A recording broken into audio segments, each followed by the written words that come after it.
Hello, everybody, and welcome to my new series about creating a Creole. This is something I've been thinking about for a long time, and I'm really excited to get started. So let's talk about the goals. First, I want to create a realistically possible Conlang given our actual world history. Yes, there will be some world building involved, but I don't want to change the history of anything that has already happened. This will only be changes to a certain era of time and a certain location, simply to have two languages meet and a new language develop. I want to experiment not only with the meeting of two languages, but we need to work on organically transitioning from the pidgin to the Creole. So this will be adding in historical linguistics and sound changes that will naturally come when two languages meet and then form into its own individual language. When it comes to conlangs that are actually well known among fans of fantasy or science fiction works, it's actually the culture that keeps the enthusiasm going. Things like Klingon and Dothraki are more exciting and more interesting because it's not just words and sounds, there's actually a culture and a people behind it. So we will be adding a layer of culture to this linguistic process. Also, this is a little bit for me to document this process because I really need to take better notes and be more organized just as a person. So this will be a way for me to keep everything in front of me and so everyone can see and I can be held accountable. So it will be clear, and we can also always look back and see, why did I make these decisions? Do I need to change anything? Because nothing in these videos is set in stone until the project is finished, and I don't expect the project to ever be finished.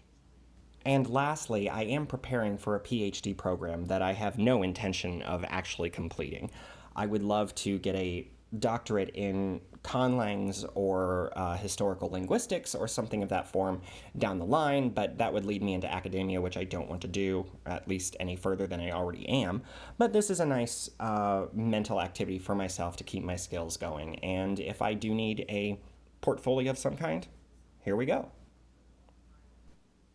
The first step in creating a Creole is, of course, choosing which two or multiple languages are going to intersect and form a pidgin and then develop further.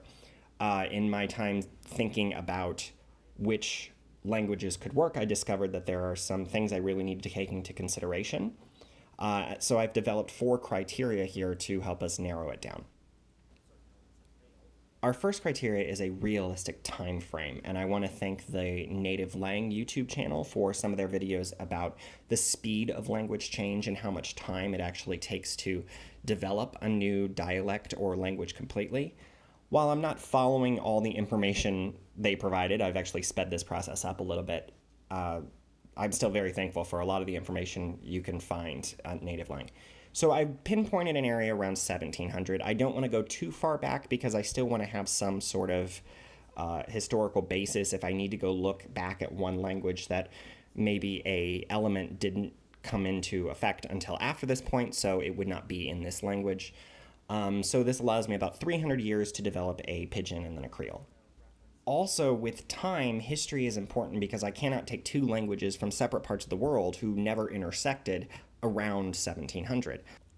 I cannot take languages like Mayan and Mongolian and put them in Alaska and say, hey, what's going on, and hope they make something interesting. No, I want to actually take two languages that theoretically could have met. Also, the location for this Creole must be isolated. It needs to not have been discovered or met the outside world for about 300 years. This way, there is no contamination from outside languages. There's no swaying sound changes or adding vocabulary from anything but these two languages.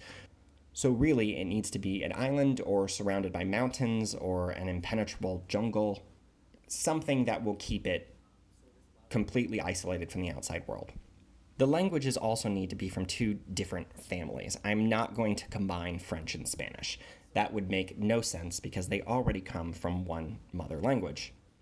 One element I used to help me choose which language families here was to look at phonologies and decide which ones were similar but not exactly the same so that we could introduce some new sounds to one or the other, but it also couldn't be too simple. Like I stayed away from the five vowel sound languages like Japanese and Spanish because I wanted to have a little bit more variety. And last, both of these languages cannot be top 10 spoken languages. Russian, Arabic, French, Spanish, German, Portuguese, these languages can be a basis for something, but I don't want to have both of them because it could be too recognizable to many people. And where's the fun in using two languages that so many people know that looking at the developed Creole may be too intelligible to too many people around the world when I'm really trying to create a new language itself? Location seemed to be the most important thing, so I started by choosing the Indian Ocean. I decided that an island is definitely the easiest place to keep a language isolated, so let's create or choose an existing island. And the best place I decided is around here. First of all, this location is in the center of the actual currents of the Indian Ocean, meaning it could be possible for a ship of some kind to pass through this area and get blown off of the currents by a storm of some kind and then be stuck in the middle in a little bit more difficult way of maybe not getting out, but at least not being discovered by others. And I can't allow the island to be in a direct route of any kind. Also, this island chain, which includes the Maldives, is very possibly could have had a island further at its southern end that was not colonized in any way by this point. So it would make sense geographically to also fall somewhere along this line. And last, when we look at climate, I wanted to make sure that the location was not directly on the equator in any way. This is really important when it comes to world building because the climate and the weather of a location really do affect the culture. I want to refer everyone to the Artifician YouTube channel where the world building resources have been very helpful. There will be more on this later. The Indian Ocean is surrounded by many language families, so I had plenty of options to choose from here. It really became a process of elimination for which languages here I wanted to or could work with.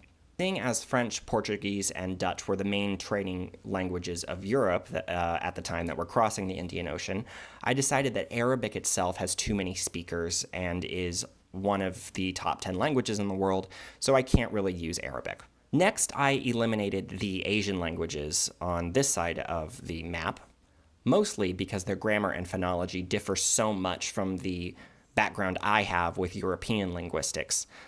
This is a little bit hypocritical later. I will point out a problem with this theory in a second. Next, I eliminated most of the languages on the west coast of India. This was more of a comparison of phonology, and I didn't think it was interesting enough if I had a Romance language or a Germanic language to be combined with these. Also, there are some implosive consonants that can be difficult for English and European speakers to actually pronounce, and I wanted to make this a little bit easier for myself.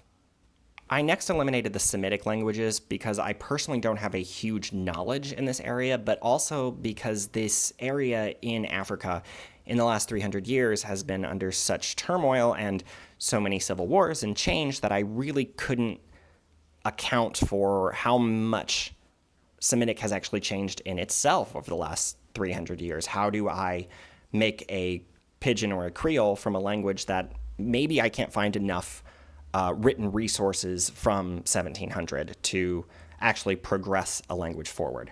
Next, I eliminated Tamil on the east side of India. Really the only reason that Tamil was still considered is because the French had a colony on this side of India, and it would make sense for the two languages to meet. However, I decided to throw it in with the other Indian languages and just eliminate it altogether. Swahili was a choice that I played with for quite a while, but I eliminated Swahili mostly because Swahili is spoken with syllables of consonant, vowel, consonant, vowel. It puts a restriction on the creativity of possible sounds that I could use in the future. For a considerable moment, I assumed I would be using Persian as my Asian language here. However, when I realized that French was the European language I was most likely going to use, the amount of borrowings in vocabulary between Persian and French was so much that they have already affected each other to a point that pidgins and Creoles, I mean, it's almost halfway there. Like, the work is already halfway done for me, so I eliminated Persian. And then I realized there was one language in this Indian Ocean circle that I was not really considering, and that was Malagasy from Madagascar. The hypocrisy before is that Malagasy is related to Malaysian and that they're both Austronesian languages. However, the history intersection between Malagasy and French speakers is very interesting because around 1700, the French were trying their hardest to colonize Madagascar with a lot of they had some difficulty, and we'll go into that in the future when we talk more about history and culture.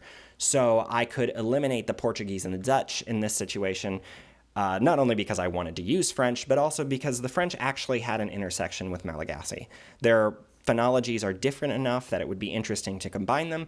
Their grammars are different enough that we could see some new features appear, and I have a solid knowledge of French as well as a healthy supply of French examples from the 1700s, literature that has been maintained, the language and the phonology and the spelling structure that has been maintained thanks to the French culture itself.